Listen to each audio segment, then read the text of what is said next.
Bueno, hoy es 26 de julio de 2022. Estamos en nuestro curso de introducción a la astrobiología. Enfatizo introducción. Podría haber puesto curso antepreso, infrabásico, introductorio de los antecedentes a la astrobiología. ¿Qué caramba necesitamos para poder meternos aquí? Definimos al iniciar el curso qué es la astrobiología, vimos cómo surge, de dónde viene este estudio de la vida en los astros, ya la definición literal de astrobiología, la cual es quizá el campo, área o especialidad o rama de la biología o de la astronomía más reciente o de los más recientes. Tendrá 60 años a resumen, quizá un poco más. O sea, es apenas menos que una vida humana, considerando que la esperanza de vida hoy en día en las sociedades tecnológicas humanas, la esperanza de vida de una persona está alrededor de los 80 años. Quizá haya bajado en los últimos 2 debido a la pandemia, pero al cambio climático, a la guerra en Ucrania. Pero bueno, 80 años. Cuando hace 100 años, hace un poco más de 100 años, antes del inicio de la lucha de la revolución social en México, la esperanza de vida en México de las personas era de 35 años. La esperanza de vida, el promedio, con una persona al nacer podía esperar vivir eran 35 años. Sí había gente que vivía más, pero esa era la media. Hoy en día está arriba de 80 años. Profesor, una pregunta. Si el cambio climático sigue aumentando y el planeta se empieza a volver inhabitable por la sobrepoblación y por la falta de... Eso te faltó la sobrepoblación. Bueno, si aumenta el cambio, si se agrava el cambio climático, pues quizá ya la sobrepoblación ya no sea problema. Porque habrá muertes masivas. Pero entonces, ¿podríamos colonizar otros planetas? O sea, ¿sí existiría la posibilidad de colonizar otros planetas? Tecnológicamente sí. Ya contamos con sistemas para salir del planeta y quizá un poco lento, quizá no en poco tiempo, a otro planeta. Y eso nos lleva al tema de hoy. ¿A cuál planeta? Hay para escoger en el sistema solar.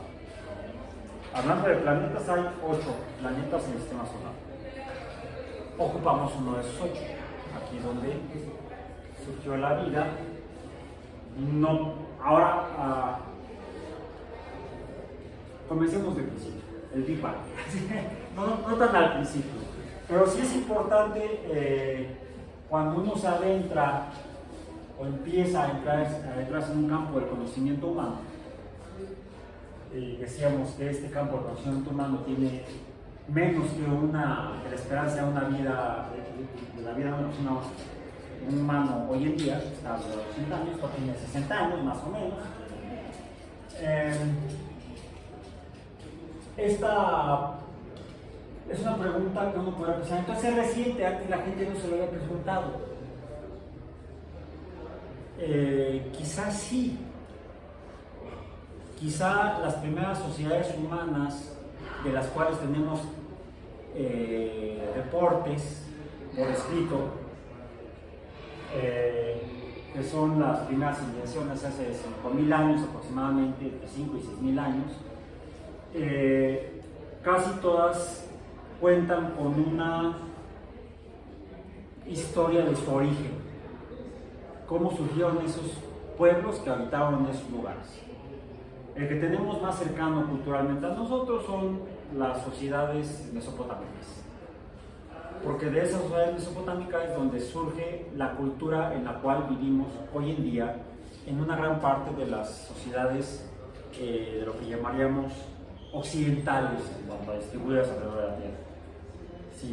Quizás si partimos de la mitad geográfica continental ocupada constantemente por los humanos. Si hiciéramos un mapa de la Tierra en ese sentido, no voy a hacer mapas, sino voy a hacer un diagrama. Aquí tendríamos América del Norte, aquí tendríamos América Central y aquí tendríamos América del Sur. Entonces sería el continente americano. Por acá tendríamos a Europa, al sur de Europa estaría África, unidos a África y Europa estaría con una mayor masa continental Asia, y por acá estaría Oceanía. Se digan, viendo las masas continentales sobre la Tierra, la mejor manera de representarlas quizás sea esta. ¿Por qué? Porque podemos distribuir de aquí para allá más o menos cantidades iguales de masa continental. Y el centro, pues casualmente no estaría donde lo trazaron por cuestiones circunstanciales históricas los británicos. Y el meridiano cero es el que pasa por una calle en Londres, la calle de Greenwich, y desde entonces medimos la circunferencia terrestre en grados hacia el este de Greenwich y hacia el oeste de Greenwich.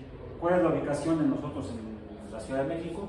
De acuerdo a ese sistema, cada quien tiene, vean en su Google Maps en algún lado, cuáles son la ubicación de nosotros aquí.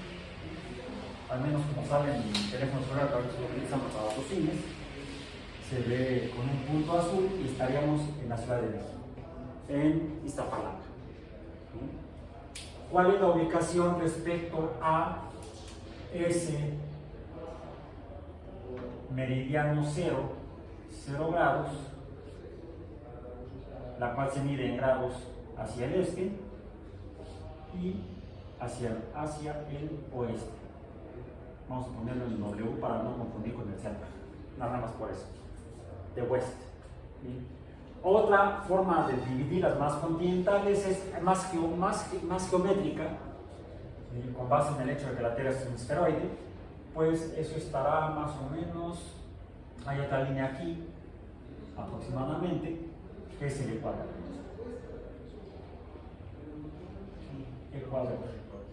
Y medimos también 360 grados hacia el Ecuador, sería el 0 grados, hacia arriba de este diagrama sería el norte y hacia abajo de este diagrama sería el sur. Entonces, ¿dónde estamos nosotros aquí ubicados? ¿Qué ubicación está? Más o menos por el Ecuador. ¿Por el Ecuador? No, estamos bastante. ¿Y la tienes? ¿Alguien la tiene? Yo la ocuparía, pero está... ¿Es el meridiano 105 oeste? 105 oeste, 105 grados oeste, aproximadamente, y hacia el norte,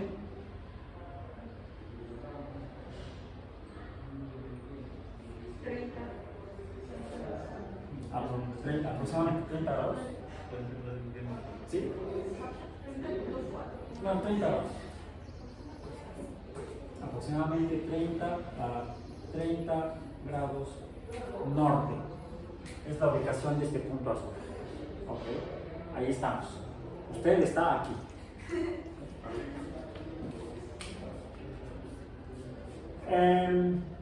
Las civilizaciones actuales se derivan culturalmente de una que surgió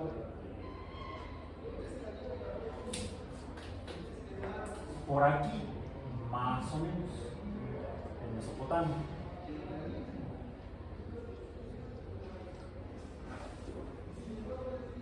El centro de este mapa se ubica no en Mesopotamia, sino un poquito hacia el oeste, en lo que sería, o en lo que es más o menos la antigua ciudad de Alejandría.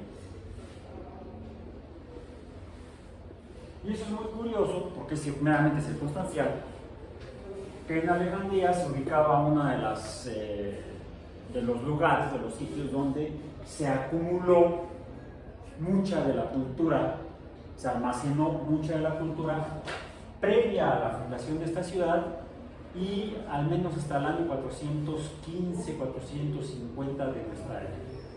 ¿Sí? Esta ciudad la fundó, por cierto, Alejandro de Macedonia, cuando saliendo de Europa le dio la vuelta al mar Mediterráneo, a esta zona, y llegó a la Alejandría no está aquí en el centro, no está en el Ecuador, está hacia el norte del Ecuador, está por aquí en Alejandría, está al norte del Ecuador. Es importante porque sobre el Ecuador hay otra ciudad, no, sí está hacia el norte del Ecuador, sí, efectivamente, en Italia. Entonces, en esta ciudad de Alejandría, fundada por Alejandro de Macedonia, se acumuló la información existente previa a la fundación de la ciudad, decía yo, y al menos hasta hace unos 1500, 1600 años aproximadamente, en lo que fue un centro de investigación, una biblioteca, la antigua biblioteca alemana. Y entonces podríamos distribuir las culturas hacia el este y las culturas hacia el oeste, las culturas orientales respecto a esta línea roja y las culturas occidentales. Nuestras tradiciones culturales vienen de esta región hacia el oeste. ¿Sí? Después nos enteramos que había otras culturas acá, la cultura china, que también es muy antigua. ¿Sí? Pero los antecedentes nuestros se encuentran aquí en la región de Mesopotamia, en la cuenca del Mediterráneo. Y es ahí donde sabemos, algunas personas registraron la forma en la que ellos decían que habían surgido como pueblo y el lugar donde vivían, cómo había surgido, si es que había surgido, cómo se había originado. De hecho, establecen eso, que no siempre existió. Afirman que eso fue creado en un momento dado por Yahvé, ya ve usted lo que sucede, por Jehová, ¿sí? O por Voldemort, que cuyo nombre mencionarse, o el innombrable, ese es otro, bueno, más o menos, que afirman que en el principio no había nada, y dijo aquel que hágase la luz, y entonces hubo luz. ¿Sí? Y separó la oscuridad, las tinieblas de la luz. No entiendo. Y luego se le ocurrió que había que crear un lucero para el día y otro lucero para la noche. Entonces, ¿la luz de dónde vino? Cuando uno intenta interpretar de manera racional esas narraciones, entra en conflicto, ¿sí? Incluso con base en evidencias de la vida cotidiana. Dirá ahorita, hágase la luz, más bien prendan la luz. ¿De dónde viene? Bueno, la luz que acaba de no estar ahorita aquí, viene de unas lámparas. Entonces, para que se haga la luz, debo accionar el lucero. El lucero es la fuente de luz. ¿Sí? Entonces, uno puede asumir que esas narraciones no son totalmente racionales, dado que no hay una estructura, al menos de causa y efecto. Aunque supuestamente la causa de todo sería el causante, aquel personaje sería el causante de todo. Tendría sus acciones, tendrían efecto sobre todo lo demás, dado que sería la explicación de cómo surgió todo en un momento dado. Es decir, todo esto y lo que está alrededor y más allá, la explicación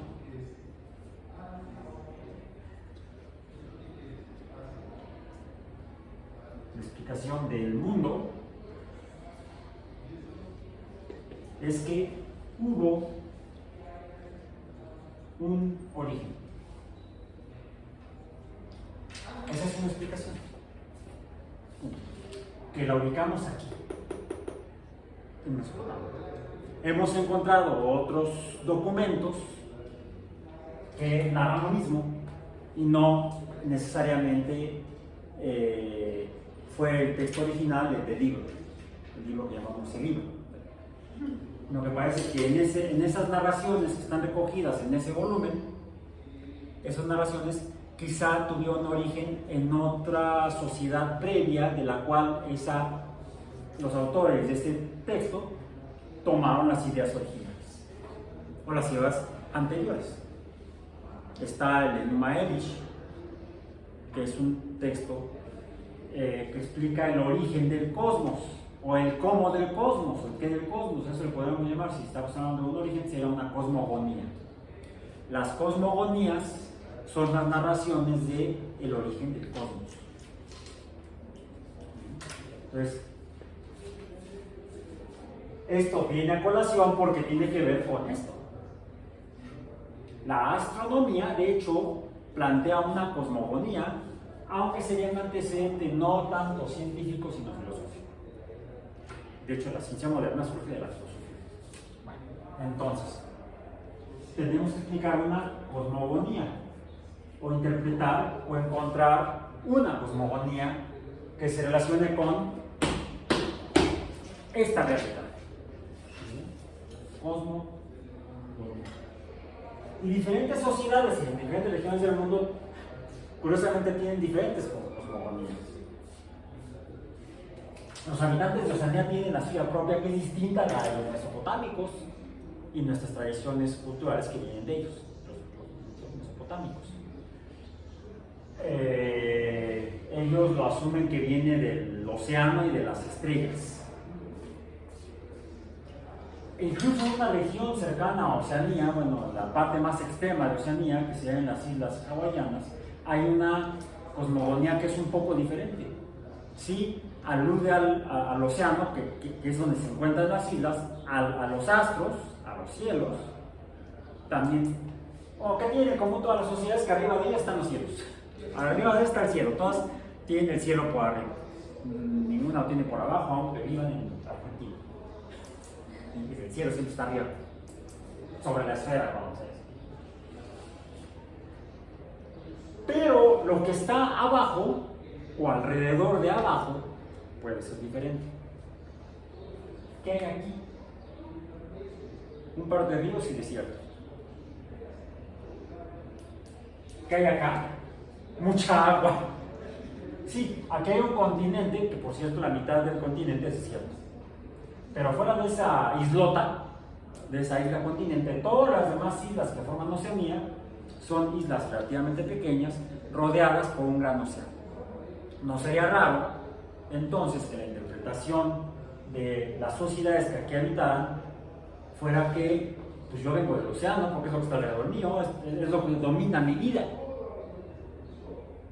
Entonces, una forma en la cual las sociedades distintas se explican el cosmos. Y en esas islas en particular, que incluso su origen sí es ese, el origen de las islas es volcánico,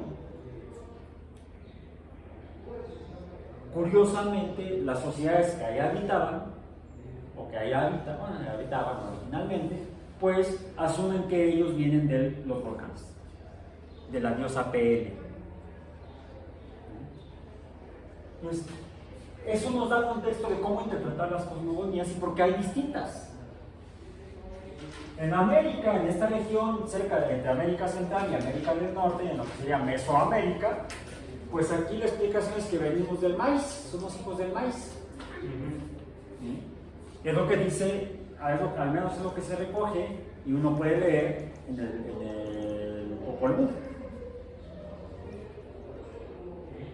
El maíz, la tierra. De hecho, hay varias secuencias de formación de personas. Algunos que no funcionan muy bien y dicen, esos no van a ser los que van a adorar a los dioses, van a vivir ahí en en la selva, en el bosque, colgados de los árboles, los monos. ¿Sí? Aquí hay una gran fauna de monos, no de simios, es decir, monos con rabo, ¿sí? Y los interpretan como unos prehumanos. Interesante. Entonces, es una explicación diferente a la que encontramos en Mesopotamia y diferente a la que encontramos en Oceanía. Pero algo que tiene en común todas ellas es que plantean un origen, un inicio. Tanto el Popol Vuh como el Cotecore y otras cosmogonías oceánicas de Oceanía plantean un origen. Y las mesopotámicas también. Es decir, las mesoamericanas, las mesopotámicas y las oceánicas. En Asia, en la zona de la costa del Pacífico, también contamos con las cosmogonías chinas y japonesas y también plantean un origen. Al sur de Asia, en la península índica, haciendo frontera con el Océano Índico, pues se desarrolló otra sociedad que a su vez tuvo su propia cosmogonía. Y eso es interesante, porque difiere de las demás.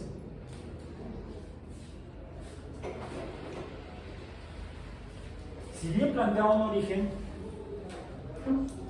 por su conocimiento del mundo e interpretación con base, por ejemplo, en matemática, en esta región del sur de Asia, al este de Mesopotamia, en la península de la India, es uno de los lugares, además de en Centroamérica, en la región maya, donde los humanos conciben o desarrollan un modelo del origen, el cero, un origen, el cero, y el cero sería el origen. Pero nada más lo hacen en dos regiones y de manera independiente, sin comunicación entre ellos. En todas las demás, su origen es el 1. Aquí el origen es el número 1. Bueno, acá en Europa sería el 1 romano. El concepto del cero solamente se desarrolla culturalmente en la India y en la región maya. Pero en la región maya no trasciende, ahí se queda, ahí desaparece. En cuanto decae la cultura maya, nadie se entera que inventaron el cero, incluso antes que los indios. Pero sirvió para un caramba. No trascendió a otras sociedades.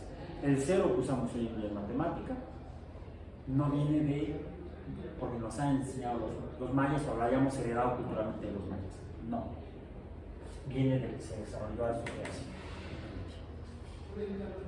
Ese cero les permitió, ese concepto de cero les permitió a los indios ir recogiendo, incluso quizá basado en su cosmogonía previa, porque esto fue relativamente reciente, fue hace poco más de 1000 años.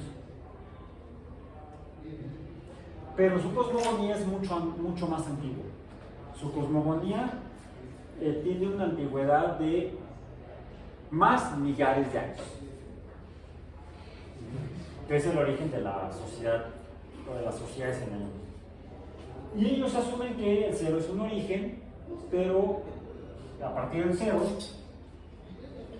contamos números naturales, por ejemplo de años, contamos 1, 2, 3, 4, 100, 1000, 2000 años o más. Pero también cuentan hacia atrás. O sea, ellos consideran que pudo haber algo antes de este cero, e incluso a este cero pudieron haber llegado a partir de otro cero. Entonces su cosmogonía sugiere no uno sino varios orígenes. Es un segundo modelo. No hubo un origen, sino que hubo varios orígenes. Se parece un tanto a este. ¿Eso también lo plantean los mayas? ¿Vale? ¿Eso también lo plantean los mayas? ¿De que hubo varios? No. Los mayas parten de un origen a partir de un par de deidades y de ahí bueno, estamos en un momento dado y podrá haber un tiempo, llamemos quizá un concepto de infinito en tiempo más adelante. Son capaces de, el manejo del cero les permitió a los mayas y a los indios concebir intervalos de tiempo, específicamente de tiempo, muy grandes, de miles, no solamente de miles de años, porque la cosmogonía mesopotámica y que heredamos en Europa, y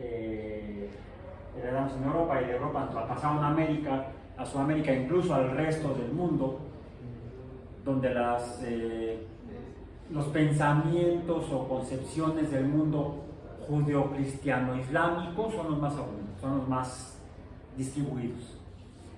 Son las religiones más existentes hoy en día, más practicadas. Más que las religiones de la India o de Asia, por ejemplo. Y las locales que hay en otras regiones que todavía se profesan. Los intervalos de tiempo en la cosmogonía mesopotámica, digamos, los que la heredan son el pueblo judío, porque los pueblos anteriores desaparecen culturalmente, étnicamente se conservan. Los que viven ahí hoy en día son descendientes de aquellos, pero la cultura ya no es la misma. Las culturas desaparecieron, las personas permanecieron, pero cambiaron su cultura. Entonces, pero esa cultura, digamos, no desaparece completamente, sino que se transforma a las actuales judeo-cristiano-islámicas. Y lo menciono en orden cronológico, no jerárquico ni filosófico, sino un poco en la secuencia histórica como fue.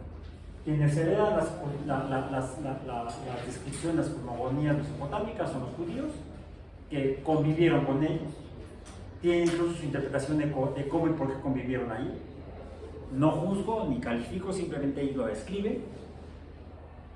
Y pasa a través de fenómenos sociales, interculturales, intersociales, hacia Europa, y de ahí cuando los europeos de ese momento atraviesan el Océano Atlántico y llegan a América, imponen esa forma de ver el mundo en los habitantes de aquí, ¿sí? Donde esas tradiciones culturales, como la de los mayas, algunas habían desaparecido, porque no conocíamos casi nada de la cultura olmeca, ni de la cultura tolteca, ni de la cultura teotihuacana, hablando de Mesoamérica, ¿sí? Porque además la teotihuacana ya había desaparecido. La maya prácticamente, quedaban reminiscencias. Sí, estaba la cultura mexica todavía, y era la que reinaba en ese momento cuando llegaban los europeos a esta parte del continente. En el sur estaba la cultura incaica. Y todas ellas sobre ellas se impone la cultura europea, procedente de Mesopotamia. ¿Sí? ¿Ok? Y lo mismo hicieron los europeos con esa principalmente cultura cristiana, cuando invaden África, cuando invaden Asia, cuando invaden el resto del mundo, y ahora por eso el cristianismo es una de las religiones más propagadas a nivel mundial, para bien o para mal. ¿Okay? Bueno, y eso impone una forma de ver el mundo. Tuvo todo un origen. Pero aquí en el sur dicen no, hubo varios. Hay una tercera opción o interpretación del cosmos. Hubo un origen, número 1, hubo varios orígenes, número 2, no hubo origen. No hubo origen. En otras palabras, siempre existió. El cosmos siempre existió. Esta filosóficamente algunos la relacionan con la no creencia en deidades. O sea, una postura aparentemente de quienes se asumen como ateos. Como no creo en un Dios que haya creado todo, pues para la explicación del cosmos que siempre ha existido. No hubo un origen. Hasta aquí todo es filosofía. hasta que se plantea la búsqueda de evidencia que sustente estos postulados. O sea, ya no con base en creencia, en fe, sino en evidencia. Y pasamos de la filosofía y la religión al campo de la ciencia, a la astrobiología. Y casualmente hay tres interpretaciones científicas, tres hipótesis, no tres teorías, tres hipótesis.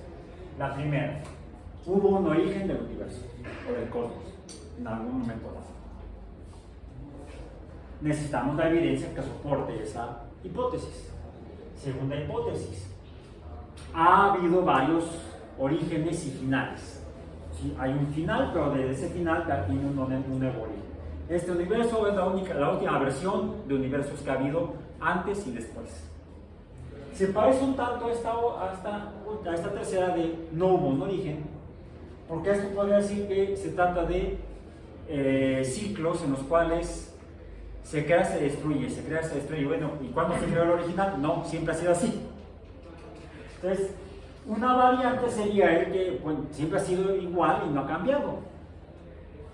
Las evidencias de cada una de estas tres habrá que buscarlas y es lo que nos lleva precisamente a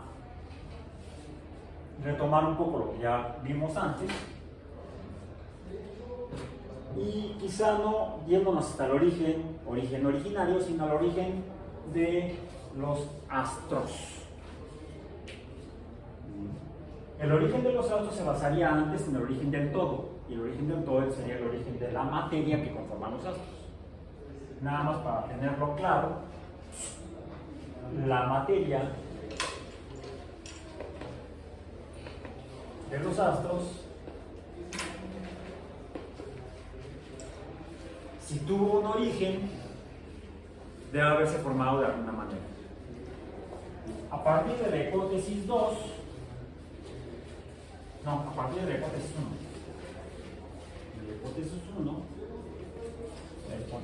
1,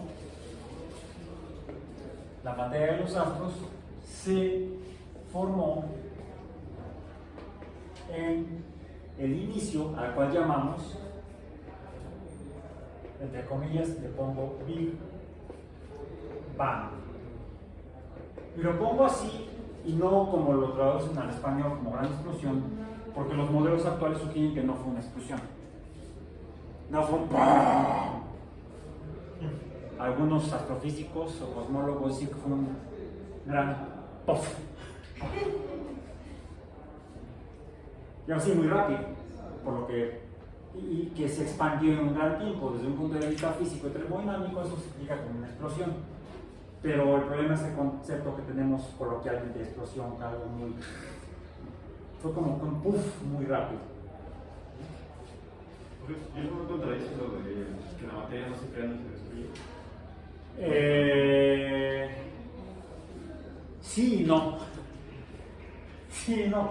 Porque un postulado de esta hipótesis, hasta ahorita en este momento, en este lugar, en esta aula, hipótesis, sí y no, porque uno de los postulados, toda teoría o hipótesis tiene varios, de hecho, puede tener varios postulados, varios condiciones, vamos a decirlo, las cuales cada una de ellas debe encontrar evidencia para transformarse en teoría. Es decir, una explicación de un algo es una teoría.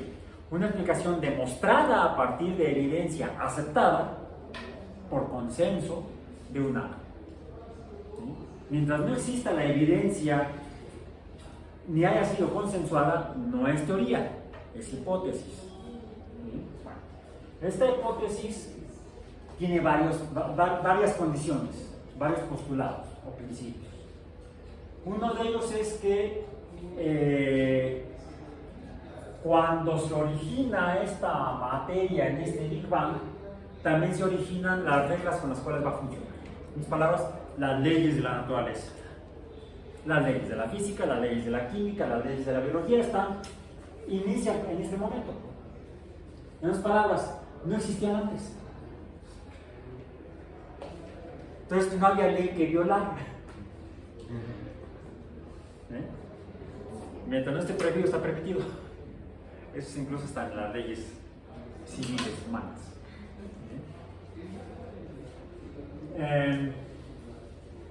A partir de que se forma esto, entonces se forma, digamos, se escriben las leyes de la termodinámica y entonces la materia no se queda ni se destruye.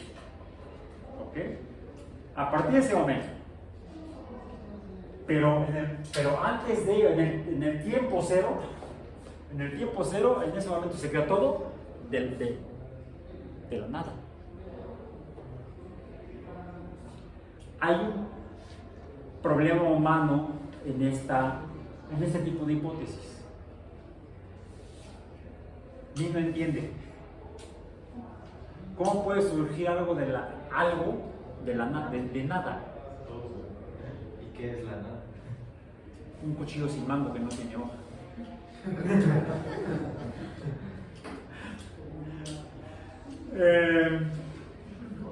Esa es la frontera entre la ciencia y la filosofía.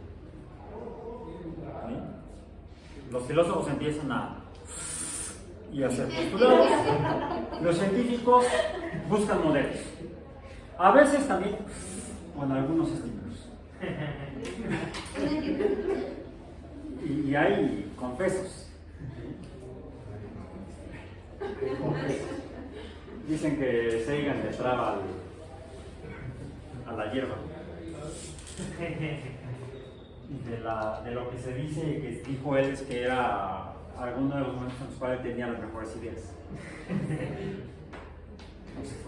Yo personalmente yo eso lo hago, al menos voluntaria e intencionalmente. Digo, porque en alguna ocasión vas a un concierto y fumas de gratis. Sí me ha pasado más una vez.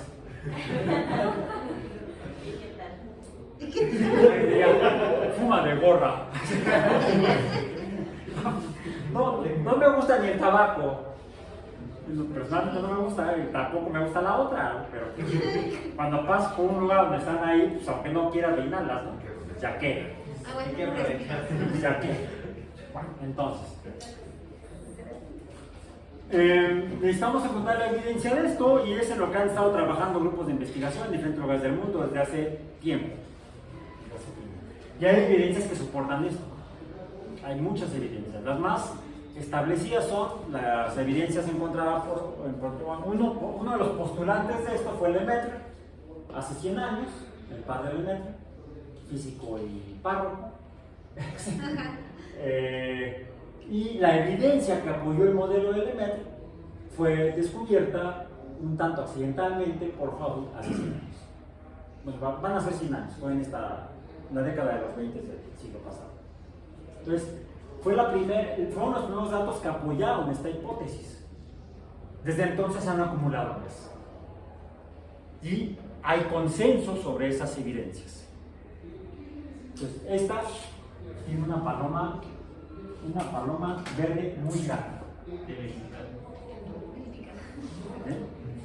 Previa a la hipótesis 1,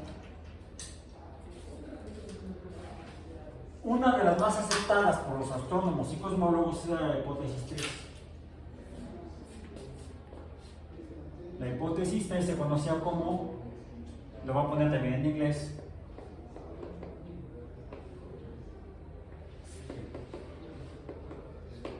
traducida al español como estado estacionario. El universo siempre ha existido y ha sido como es.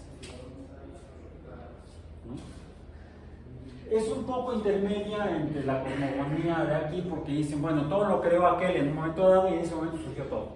Por ejemplo, incluso, bueno, no exactamente en un momento, sino que se tardó un poquito, fueron 6 días, porque el séptimo se fue de vacaciones.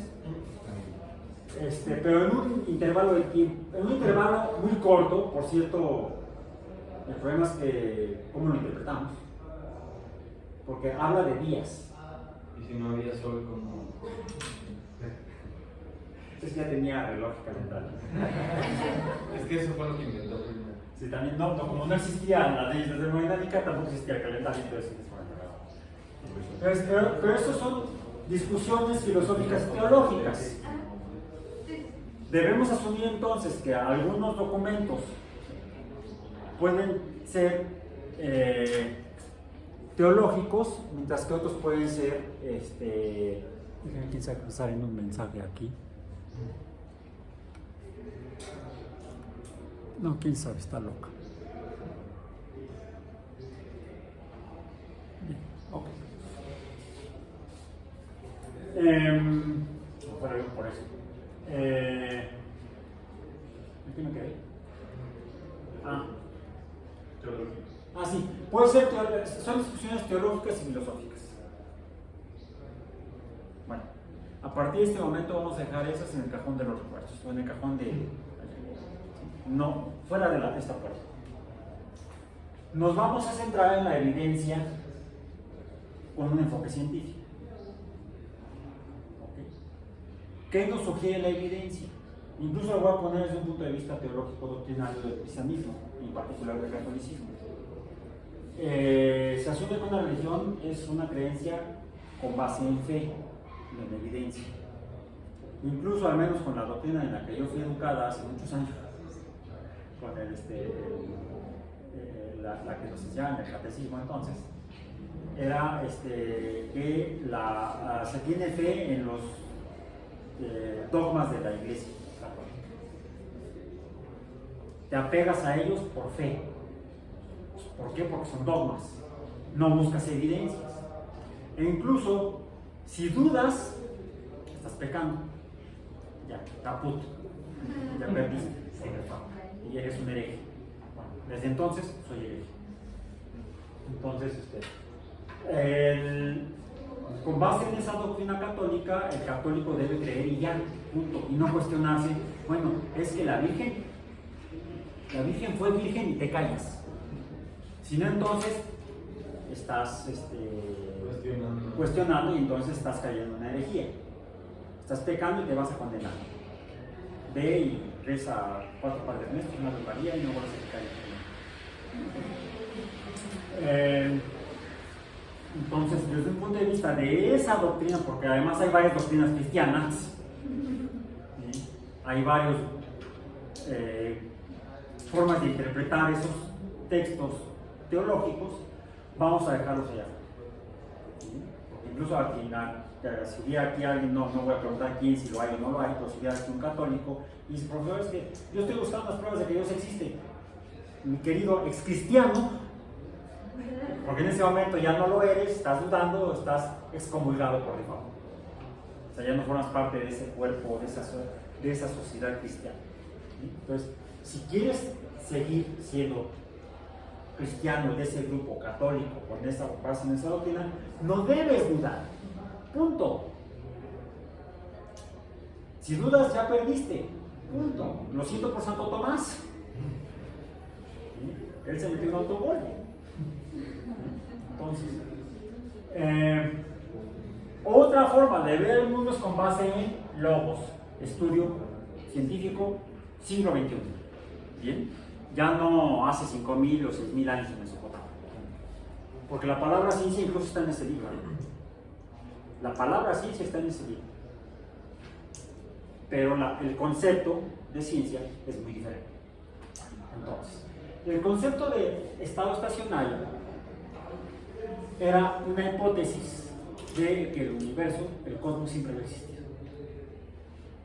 A partir de los hallazgos de Hubble, de que las galaxias las nebulosas, las galaxias están alejando, y eso fue con base en los espectros, que ya les mostré aquí una imagen. ¿Cómo midieron esas distancias? ¿Mande? ¿Cómo midieron esas distancias? Con los espectros. ¿Cómo se puede? ¿Cómo se puede? ¿Te acuerdas cuando vimos ondas? Ajá.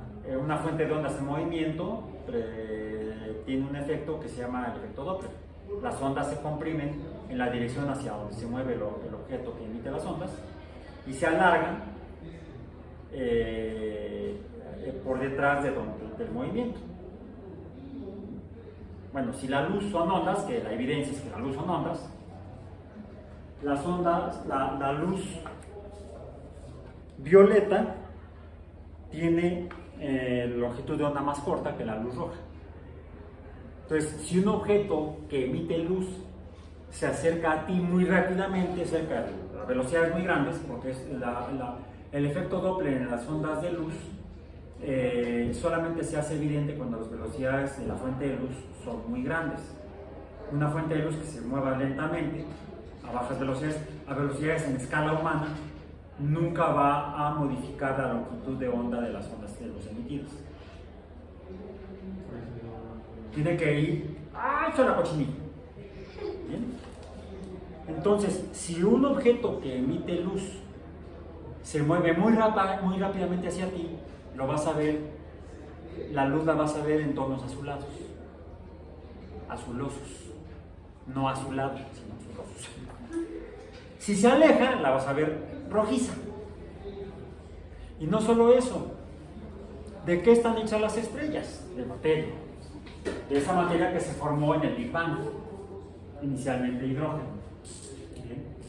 La evidencia contra el steady state surgió de la comprensión de cómo se comporta y se forma la materia, junto con los hallazgos de Hubble.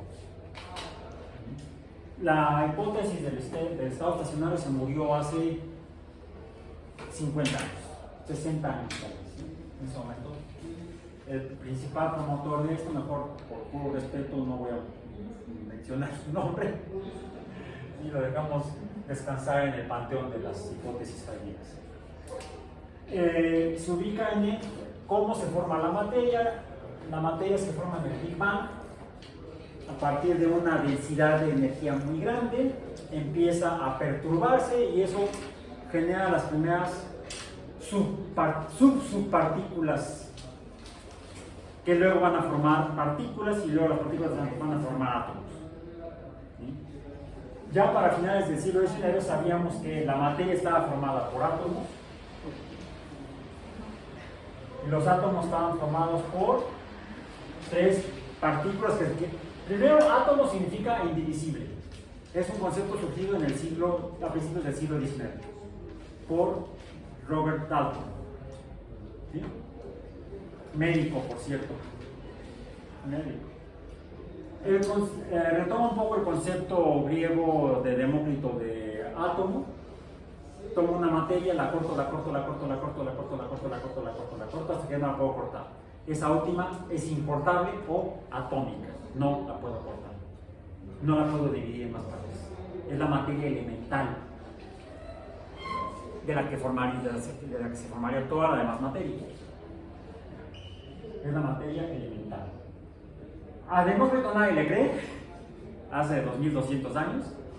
Se pierde esa idea, pero con base en los estudios de los gases en el transcurso del siglo XVIII, los trabajos de Charles, de Gay-Lussac, de Lavoisier, son retomados por Dalton y en su interpretación del comportamiento de los gases llega a la conclusión de que toda la materia, sean sólidos, líquidos o gases, está formada por cosas indivisibles, átomos que forman a la materia elemental, y esa materia elemental puede existir en diferentes formas, serían los elementos atómicos. Ya en los tiempos de Dalton, a principios del siglo XIX, se conoce el oxígeno como un átomo que se puede obtener del agua, del cual se obtiene también otro elemento, otra materia elemental, que es el hidrógeno. Ambos se reconocen como gases independientes y cuando se juntan forman agua. Y además puede obtener esos gases a partir del agua por la electrólisis. Gracias al desarrollo de la electricidad se pudo llegar a esa conclusión con la evidencia de que del agua salen gases, dos gases inflamables que al juntarse se inflaman y además forman agua. O sea, esa es la forma en la que, mediante la herramienta de la ciencia, que es probar las cosas, manipularlas y ver qué sucede, la interpretación me permite llegar a entender cómo funciona y entonces no solamente cómo funciona, sino cómo está hecha. Entonces el estudio de los gases con ayuda de la electricidad, que por cierto todavía no sabíamos en ese momento qué caramba era la electricidad, pero funciona para separar los elementos componentes del agua. El agua no era un elemento como lo asumían los filósofos griegos, y no solamente los griegos, en otras sociedades humanas se asumía que el agua era una sustancia elemental. La versión aristotélica griega era que todo estaba formado por 4 elementos: agua, aire, o cuál sea, tierra, aire y fuego. ¿Sí? Hasta eso me recuerda una banda de rock setentera, Earth, Wind and Fire, que tiene una canción que You Remember, pero bueno, otro día. Earth, Wind and Fire se llamaba esa banda, le faltaba un 4º elemento: tierra, viento y fuego, aire, viento, fuego y ¿cuál era el otro? El agua. ¿Sí? Si hubieran tenido un 4º elemento en la banda, habrían sido Air, Wind, Fire and Water. Roger Waters era de otra banda. Pink Floyd. ¿Ok? Hijos de su Pink Floyd. Y habría un 5º elemento que se concibe filosóficamente después de los aristotélicos: el éter. El éter lo manejaban todavía en tiempos de la teoría atómica de Dalton y hasta el resto del siglo XIX. La teoría del éter se va, o la hipótesis del éter se va al suelo con las 3 teorías que hoy describen de mejor manera al todo, que son las 2 teorías de la relatividad, la especial y la general, y la teoría cuántica. Esas 3 le dan la torre a la hipótesis del éter y por lo tanto terminan con el modelo aristotélico. No existen 4 elementos. El agua es un compuesto formado por 2 elementos, hidrógeno y oxígeno. La tierra es una mezcla de un montón de elementos. Hay hierro, níquel, carbono, etcétera, etcétera, etcétera, etcétera. El aire atmosférico está formado por muchos elementos químicos y compuestos. De hecho, los más abundantes son 2 compuestos. 2 compuestos, no 2 átomos o 2 elementos. Son el nitrógeno gaseoso y el oxígeno gaseoso. N2 y O2. 70 y tantos % de N2, 20 y tantos %, 21% más o menos de O2, que a su vez esos dos están formados por un elemento químico unidos 2 átomos de este mismo elemento químico. Y el resto es vapor de agua, dióxido de carbono y otros compuestos y elementos químicos, porque también hay gases nobles en la atmósfera. Y los gases nobles a veces parecen alumnos de la UAM. No reaccionan.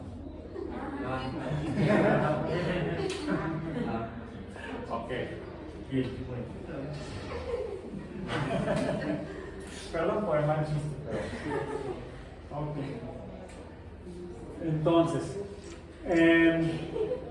finalmente la teoría atómica explica que todo está formado por elementos indivisibles.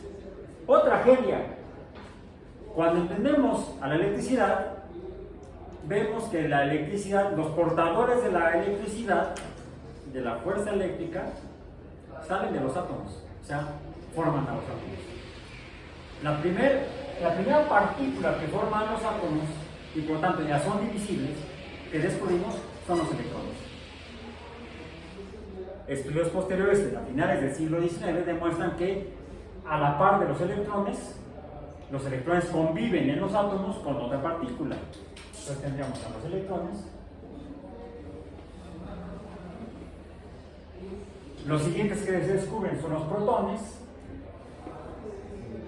que se descubren aventando pedazos de átomos, pedazos, quiere decir que si se rompen, si se parten, si se dividen, a materia, a las pequeñas, a delgadas láminas de.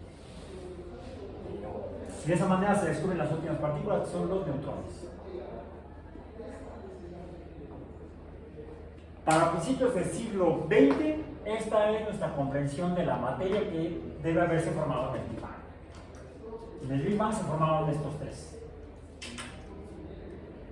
Pero con el desarrollo de la física en particular, a partir de sobre todo de la teoría cuántica, sobre todo la teoría cuántica, se llega a la conclusión o a la concepción de que estas cosas están formadas por otras a su vez. No solamente los compuestos, vamos a poner aquí los compuestos, y le llamo compuestos en general porque hay dos tipos de compuestos. Recordemos la química: moléculas y iones, compuestos iónicos. Formalmente los compuestos iónicos no son moléculas, son compuestos iónicos. No hay una palabra para nombrarlos, es un concepto formado por dos palabras, una frase. Son compuestos iónicos, como el cloruro de sodio. El cloruro de sodio no es una molécula, es un compuesto iónico. Se caracteriza porque los átomos que lo conforman están unidos por enlaces iónicos. Todos aquellos que estén sus átomos componentes, estén unidos, estén juntos por enlaces covalentes, polares o no polares, serán moléculas, como el agua. El agua es una molécula en la cual un átomo de oxígeno está unido a los átomos de hidrógeno por medio de enlaces covalentes polares. El metano, el alcano más simple, está formado por 5 átomos, 4 de hidrógeno, 1 de carbono, unidos el carbono a los 4 hidrógenos por enlaces covalentes no polares o muy poco polares. El oxígeno de la atmósfera y el nitrógeno de la atmósfera están unidos, 2 átomos de nitrógeno entre sí y 2 átomos de oxígeno entre sí, por medio de enlaces covalentes puros, no polares. Son moléculas entonces. Las moléculas y los compuestos iónicos están formados por átomos y los átomos están formados por electrones, protones y neutrones. Los neutrones estarían formados los electrones tienen carga negativa, los protones tienen carga positiva y los neutrones no tienen carga. Alguien dirá, ya sé cómo formar un neutrón. Los neutrones se forman a partir de protones y electrones. Si yo pego un protón y un electrón, se forma un algo que no tiene carga y entonces será neutrón. Buena hipótesis. Habrá que probarlo. Cuando se prueba en la naturaleza estas cosas, se ve que se pueden romper. Están formados a partir por subpartículas. Las más conocidas son los quarks. Pero a su vez los quarks están formados por leptones, mesones y cabrones, no, hadrones.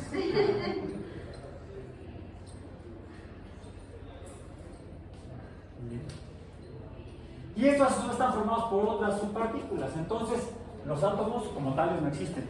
O sea, no como partícula no divisible. Los átomos están formados por un montón de cosas. Y todo esto se origina en el Big Bang. Este es el principio de todo. Este es el cero. Se apoya en la hipótesis 1. ¿Sí? Se apoya en la hipótesis 1. ¿Cómo se forman las fuentes de luz en el universo? Las estrellas. En este proceso de formación de materia a partir de esto, en particular aquí, cuando estas cosas se juntan, por ejemplo, 2 protones de hidrógeno, un protón de hidrógeno, es más, átomos de hidrógeno completos, el hidrógeno completo, número atómico 1, más número atómico 1, se juntan de alguna manera, porque es difícil que se junten. Se forma no un compuesto, sino otro elemento químico, otro átomo, que es el helio 2. Y aquí se produce luz.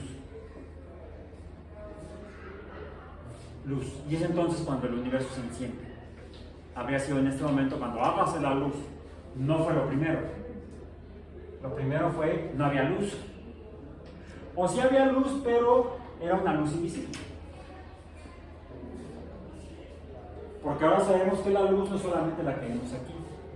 Hay luz que sentimos, como calor, el infrarrojo. Profesor, entonces, ¿esa es la única reacción que genera luz en el universo? No. ¿O hay más que...? No. Tú junta un electrón con otra carga, una cosa con carga negativa con otra cosa con carga positiva y vas a ver una chispa. Y lo puedes hacer con cobre y hierro. Hay diferentes formas de producir luz porque hay diferentes colores de luz. Aquí está la evidencia. Y la diferencia no solamente es el color, sino decía yo, la longitud de onda, y la longitud de onda es un indicador de la cantidad de energía. Y la cantidad de energía que se produce depende de cómo se forma la luz. Diferentes maneras de formar luz producirán luz de diferentes colores, incluso colores que no podemos ver los humanos. A lo mejor lo pueden ver las abejas. Las abejas y algunas aves ven colores de luz que nosotros no vemos. Ven ultravioleta, nosotros no vemos ultravioleta. Los reptiles pueden ver luz que nosotros no vemos. Bueno, ver luz. La perciben mejor que nosotros, el calor. Es como consiguen la comida. Pero esa luz sí la podemos distinguir nosotros, ¿no? Porque las estrellas más cercanas las vemos rojas. ¿Las qué? Las estrellas más cercanas las vemos rojas y las más lejos. No, las estrellas tienen el color dependiendo de cómo se forman. Y el dependiendo de cómo se forman depende de la masa de la cual se forman. El Big Bang se forma todo esto. Lo primero que se forma son átomos de hidrógeno, los elementos químicos más simples, los átomos más simples. ¿Por qué? Porque no es más que un protón y un electrón. No hay ni neutrones. Si por ahí un electrón y un protón se juntan, se habrá formado un neutrón, y el neutrón que iba distraído de un choca y se queda pegado en una de hidrógeno. Y entonces tienes no un H1, tienes un H2. Ah, un helio. No. Perdón, este 2 no tiene que estar acá. Este 2 tiene que estar acá.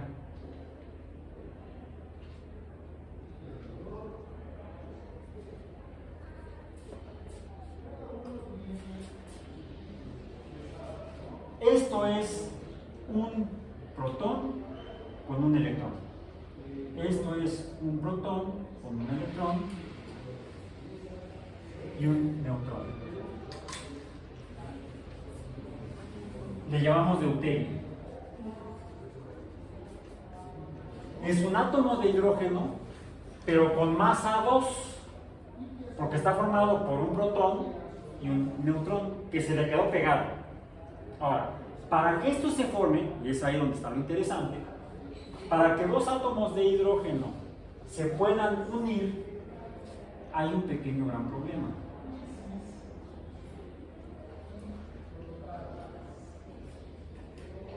Acuérdense de su física. Los átomos de hidrógeno están formados por protones y electrones. Alguien diría, bueno, ¿por qué existe el hidrógeno? Pues porque el electrón y el protón pueden estar juntos. ¿Por qué pueden estar juntos? Debido a la fuerza eléctrica.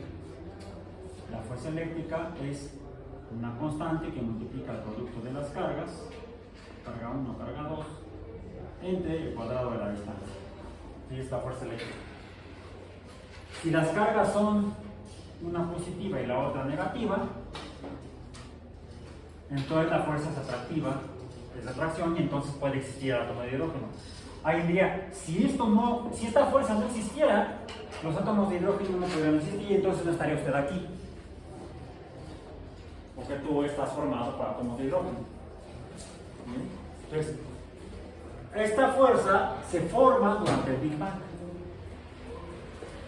Y es la responsable de que se mantengan unidos los electrones y los protones formando átomos de hidrógeno.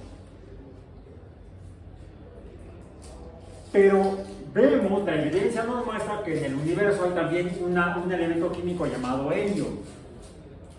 De hecho, lo descubrimos antes en el Sol, antes que en la Tierra. Gracias al estudio de los colores de la luz que sale del Sol, de la espectroscopía. ¿Bien?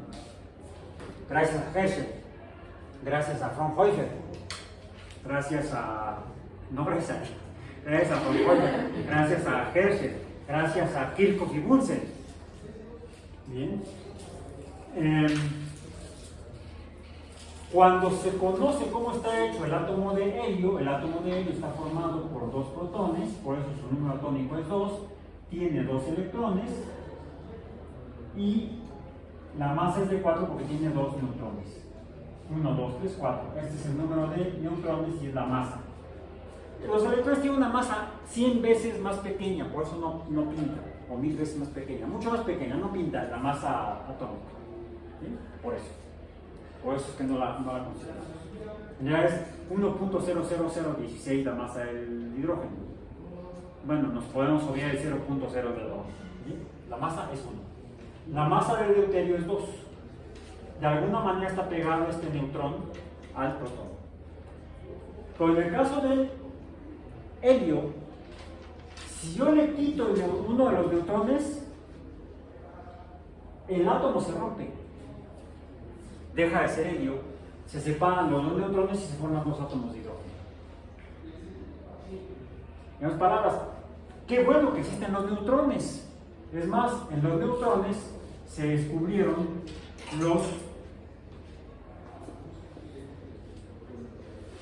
eso fue porque a la investigación le hicieron angloparlantes. Si hubieran sido hispanoparlantes, se hubieran llamado pegatones. Pegamento. Sí, en español serían los pegatones. Suena como personaje de la película de Cristal Encantado. Los que corren sobre la mesa. ¡Pegatones! Decían los sketches. Vean, están muy buenas. Okay. Bien, entonces, los corretones, no digo los neutrones.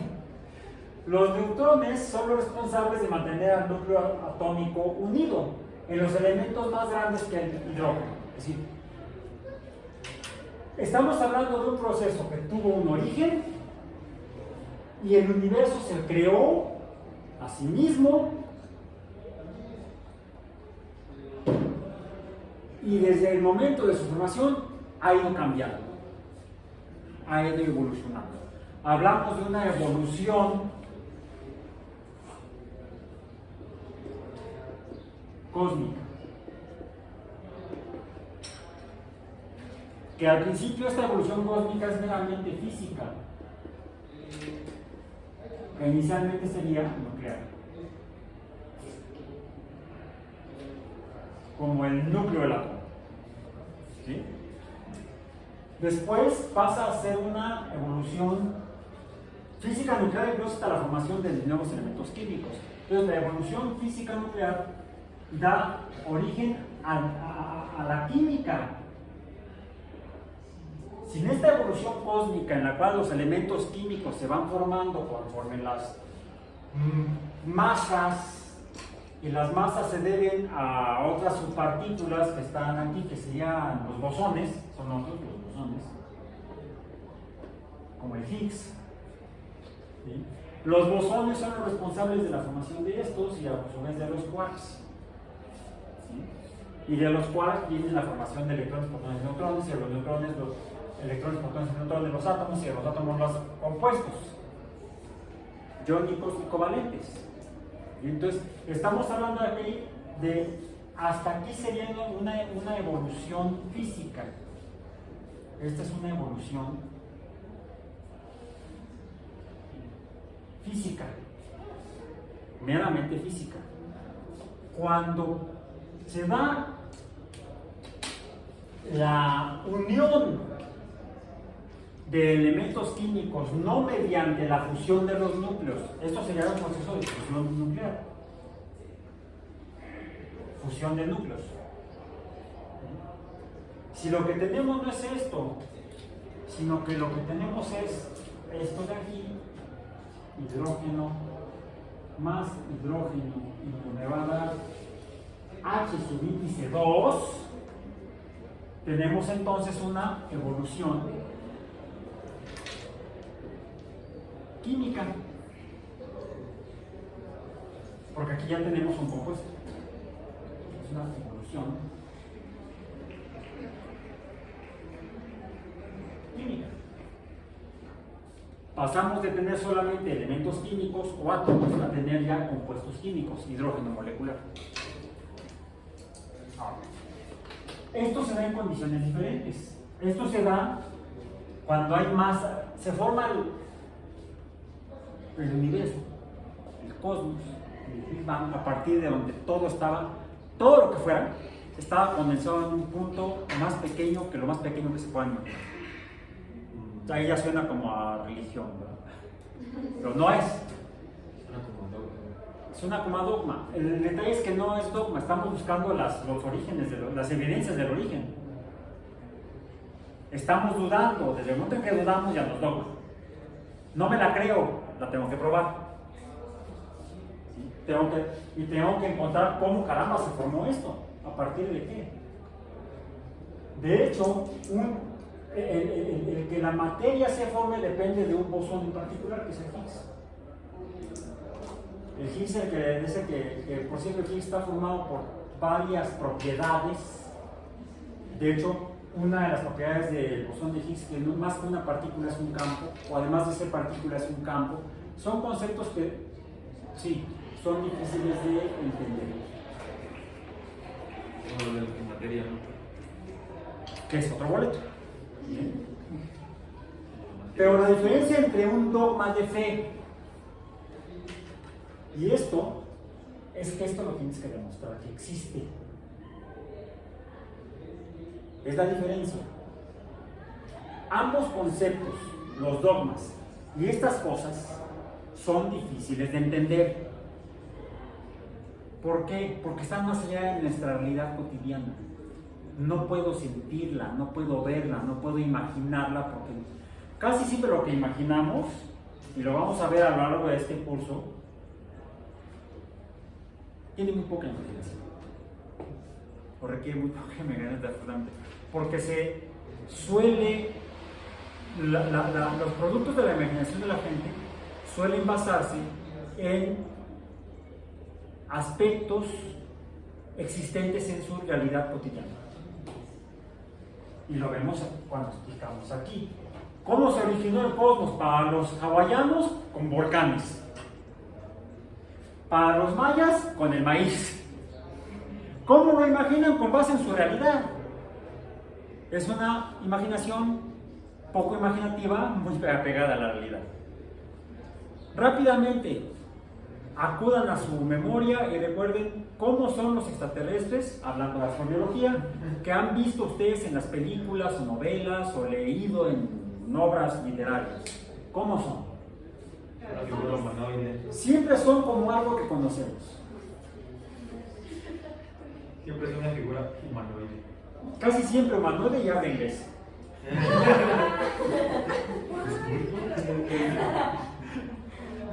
Sí. Salvo el viaje a las estrellas, que los Klingons hablaban Klingon. Oh, ahí sí fue muy imaginativo Roddenberry. Okay. Por cierto, no tanto, porque su creación de Viaje a las Estrellas se basó en fenómenos sociales que existían en ese momento en los Estados Unidos. Fue la serie original de Viaje a las Estrellas fue una crítica a la sociedad norteamericana. Bueno, entonces, entender esto, poder visualizarlo, imaginarlo, no es sencillo porque no se relaciona con nada que tenga que ver con nuestra vida. La sola, ya la borré.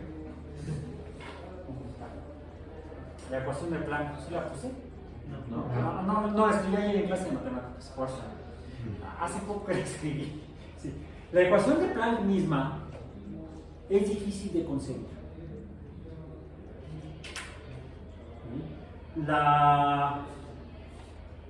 Las dos teorías de la relatividad de Einstein, la especial y la general, también son difíciles de concebir. Entonces, porque están más allá de nuestra escala humana. Nosotros interactuamos hasta con compuestos, ni siquiera con átomos. Interactuamos con oxígeno molecular y con nitrógeno molecular y sus propiedades físicas.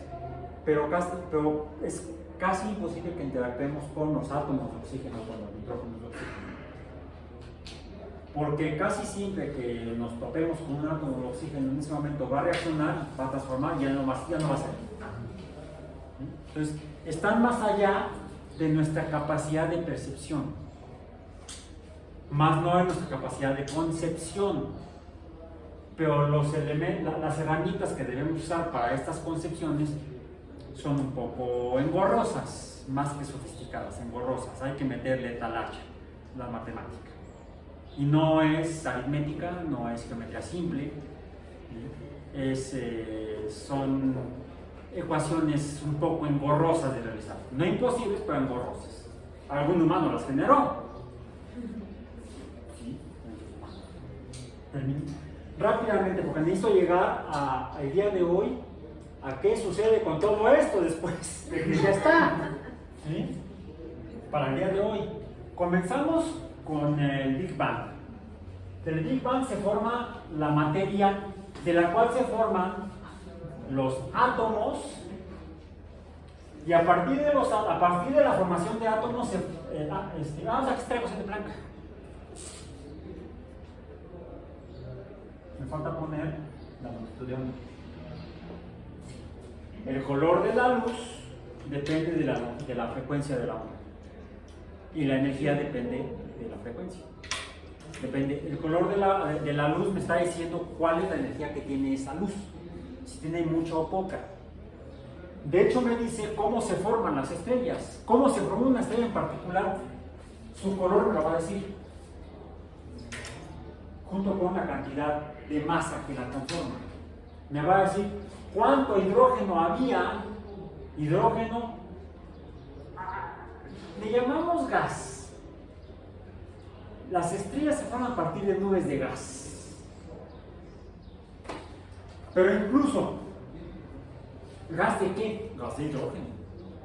Solamente. Principalmente. Pero incluso para que se den cuenta de cuando hablamos y a veces nos explican las cosas los cosmólogos y los físicos, solamente ellos entienden. Porque quizá nosotros estamos interpretando de una manera diferente lo que ellos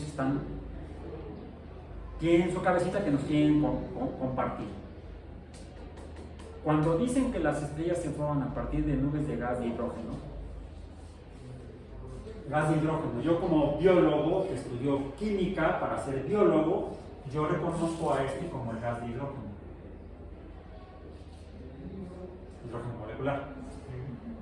Es con el que pueden interactuar y con el que usan los ingenieros de cohetes para que meten un cilindrote, lo licúan para que quepa más, y junto con hidrógeno, con oxígeno líquido también lo licúan, lo mezclan en la cámara de combustión para formar un cohete. H2 más O2. Y entonces tenemos tercera ley de Newton, acción-reacción.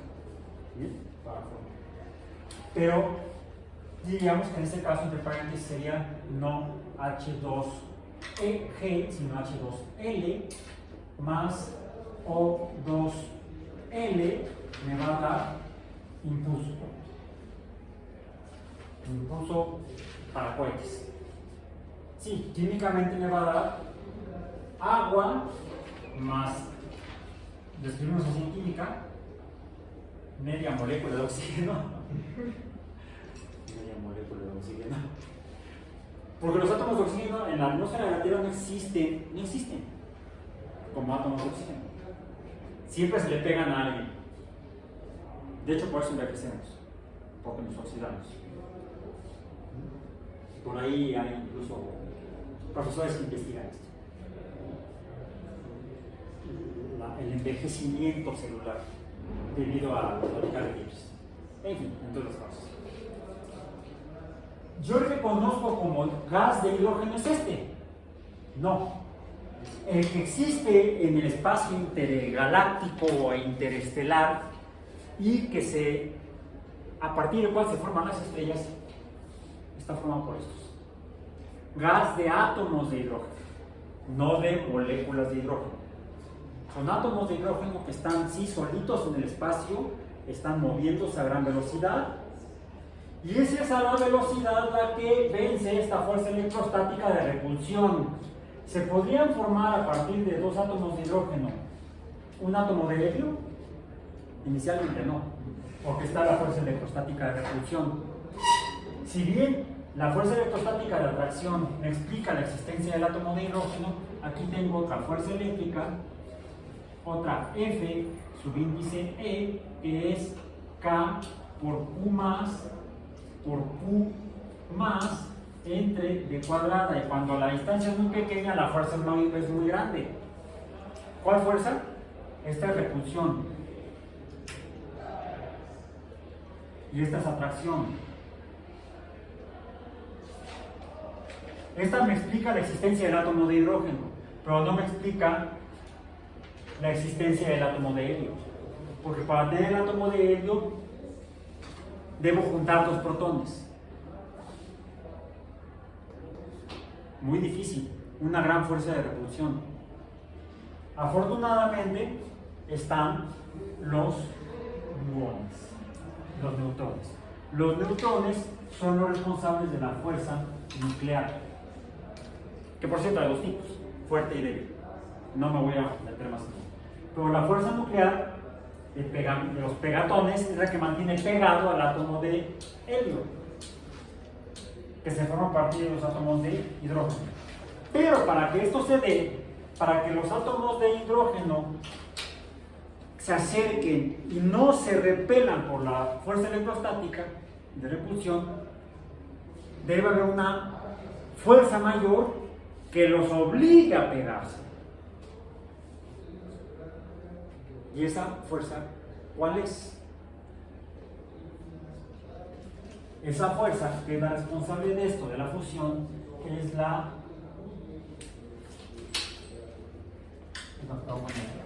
Por un lado es esta, la fuerza nuclear débil, pero para que se dé esta fuerza nuclear débil requiero la manifestación de otra fuerza, aún en su expresión clásica. F subíndice G, que es igual a G mayúscula por M por M entre D cuadrado. La fuerza gravitacional newtoniana. Si las masas son muy grandes, si la masa de hidrógeno atómico que está por ahí moviéndose es muy grande, esta fuerza de gravitación, de atracción de todas esas partículas va a llevar a que se puedan acercar. De hecho, a que se muevan primero. Se mueven a gran velocidad. Entonces hay también una fuerza debido a la energía cinética. Si se mueven a gran velocidad y casualmente se encuentran,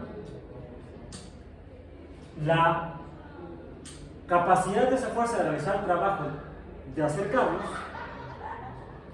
la energía va a ser tan grande que va a vencer a esta fuerza electrostática y va a permitir la manifestación de la fuerza nuclear que va a mantener pegados a los átomos de hidrógeno. Consecuencia, también sale luz.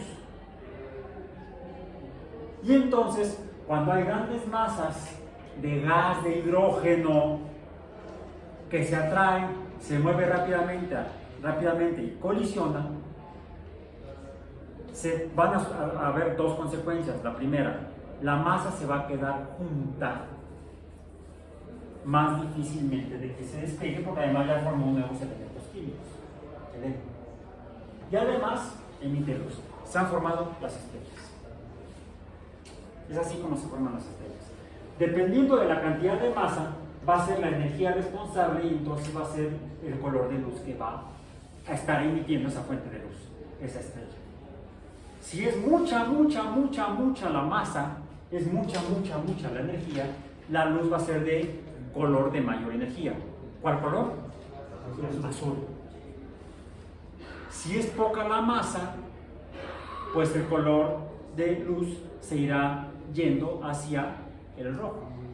Y tendremos entonces, debería haber estrellas verdes, habrá estrellas amarillas, anaranjadas y rojas. Yo no he visto un reporte de estrellas verdes. Cuando uno ve los catálogos de estrellas, roja, amarilla, azul, azul, roja, amarilla, anaranjada, pero verde, tampoco he visto violetas. No sé por qué, confieso, no soy astrónomo, soy biólogo, no soy biofísico, dime cómo le llaman. Bien, terminemos. Ya tenemos las estrellas, en las cuales se forma la materia. Para ser violeta tendría que ser más grande que la azul. ¿Para qué? Para ser violeta. Tendría que ser más masiva que las azules. A lo mejor no aguanta y entonces colapsa. Y esa es la super. Buena hipótesis. Y en energía. Y eso que no somos astrónomos. No sé, pregúntele a su astrónomo de confianza. Ok, y no les he preguntado a mis amigos astrónomos, no se me había ocurrido eso. Qué buena idea. No, en serio, qué buena idea, te felicito. Gracias. He aprendido algo más que no sé. No sé. Es una buena hipótesis, hay que preguntarle al astrónomo de confianza. Entonces, y lo que encontramos este sería es un libro de divulgación, no es un libro especializado de astronomía, pero me baso más en eso porque está más entendible lo que luego uno lee en artículos de revistas de astrofísica, este tipo de cosas. Algunas de las referencias que están en el sitio web son artículos especializados. Por favor, vayan leyéndolos.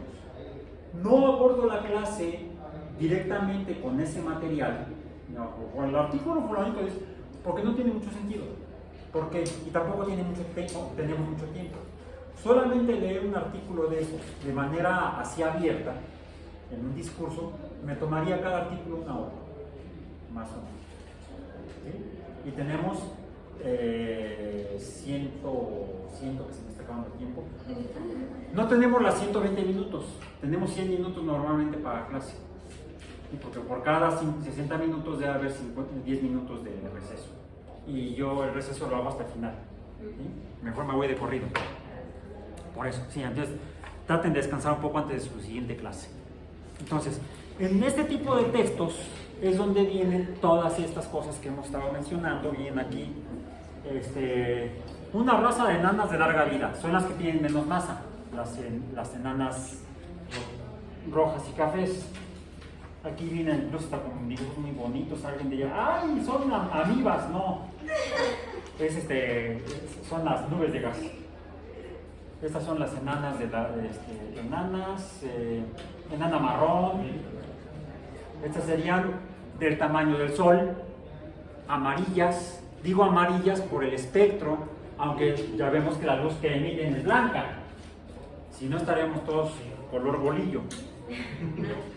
Amarillos. Gigantes, y aún en las gigantes hay diferentes magnitudes de gigantes.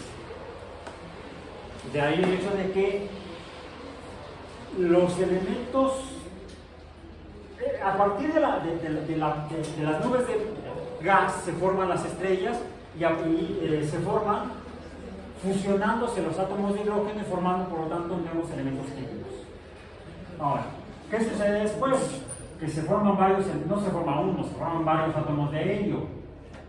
Si se unen dos átomos de helio, se va a formar un átomo del número 4. ¿Cuál es? ¿Cuál es el elemento 4? Rápido, tabla periódica. Berilio. El berilio es el berilio. Pero hay otra opción. Que se forme helio con hidrógeno y entonces tendríamos litio. 3, perdón, yo puse litio más. Litio 3. Bueno, 2 berillos formarán un carbono. O un berilio y un helio, átomo 6. ¿Cuál es? Carbono 6. No, el 2 berillos formarán un oxígeno. Perdón, la regué, me metí hasta acá. 2 berillos darían un carbono. Un berilio y un helio darían un carbono. Entonces el hidrógeno es como Es la madre de todos los elementos. Si tuviéramos 6 hidrógenos, Es el elemento madre. La madre. No. Ok, entonces.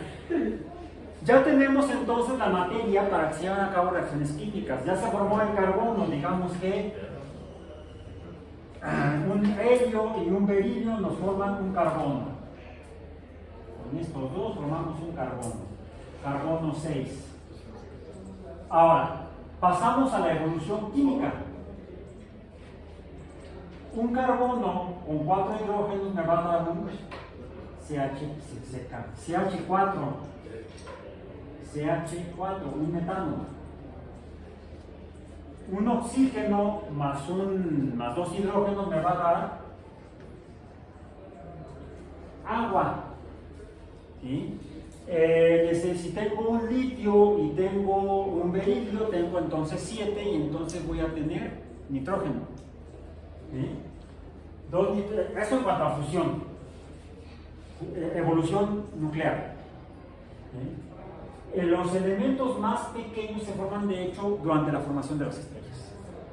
Estrellas, vamos a decir, del tamaño del Sol, poco más grandes, poco más pequeñas. Ya en la evolución química, un hidrógeno y 3 hidrógenos me formarán amoníaco. NH3 y NH3, amoníaco. Ok, bien. Y entonces, varios metanos, estos serían, en condiciones aquí, son gases. El agua es gas aquí hay vapor de agua, aunque no la veo. ¿Sí? Pues el amoníaco, de hecho, es un gas. El que venden para limpiar es amoníaco disuelto en agua. Y ese que venden como amonia, no es amonia, es amoníaco y está disuelto en el agua. El metano también es un gas, pero incluso en el espacio interestelar también estos serían gases. Y entonces pasamos a tener gases, nubes de átomos, de gases atómicos, a tener nubes de gases, nubes moleculares. Nubes de gases moleculares. Y están también moviéndose. Y también siguen manifestando la fuerza newtoniana. Si la masa que tenemos debido a qué, ¿qué tendría que haber sucedido? Pero esto está formándose adentro de los átomos, de las estrellas.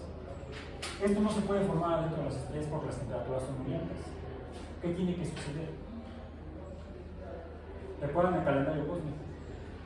Esto sucedió hace 300.800 millones de años y algunos millones de años después empezaron a formar las primeras estrellas. Y en las estrellas se formaban los elementos químicos, pero no se pueden formar compuestos químicos.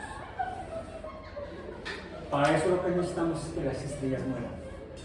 Que hayan muerto las estrellas de la primera generación. Una vez muertas las estrellas de la primera generación, por diferentes procesos, que dicen los artículos que estamos revisando, bueno, que están ahí en la literatura, su material se vuelve a eyectar hacia el espacio en el cosmos. Y entonces queda disponible para interactuar gravitacionalmente material con material, elementos químicos y formar nuevas estrellas a través, están moviendo a grandes velocidades, se fusionan, emiten luz, habrá nuevas estrellas formadas por nuevos elementos químicos. La mayor masa sigue siendo hidrógeno y helio y estarán formando nuevos elementos químicos. Y también nacerán, evolucionarán y morirán y arrojarán al espacio mayor variedad de elementos químicos, los cuales ya podrán empezar a reaccionar debido a la energía luminosa que emiten las estrellas. Y esa materia que está formada por elementos químicos, entonces empezará a formar compuestos químicos. Los compuestos químicos se forman en las nubes de gas que han dejado a las estrellas. Y entonces una materia que tiene mayor masa, ya no son gases, sino que son polvos. Y entonces tenemos nubes de gas y polvo, con grandes masas, con atracción gravitacional, y a partir de ellas deberán poder formarse masas más grandes, pero a velocidades menores alrededor de las estrellas. Y entonces tendremos la posibilidad de formar, ¿qué cosas? Cuerpos formados por materia, pero que ya no emiten luz. Planetas. E involucran estas fuerzas. ¿Cuáles? ¿Cuáles fuerzas son las responsables de que esto se forme a la par que se están formando estrellas de segunda y tercera generación? Hipótesis. Es poco probable que alrededor de estrellas de primera generación pudieran haberse formado planetas. Sí, a lo mejor se formaron varias estrellas juntas y unas orbitaban a otras. Pero a eso le llamamos sistemas estelares múltiples, binarios, ternarios, quaternarios. Porque hay sistemas de 4 estrellas que están orbitándose todas alrededor de ellas como una gran danza que podemos seguir después de que ahorita terminamos la clase. Sigamos con el baile estelar. Ahora.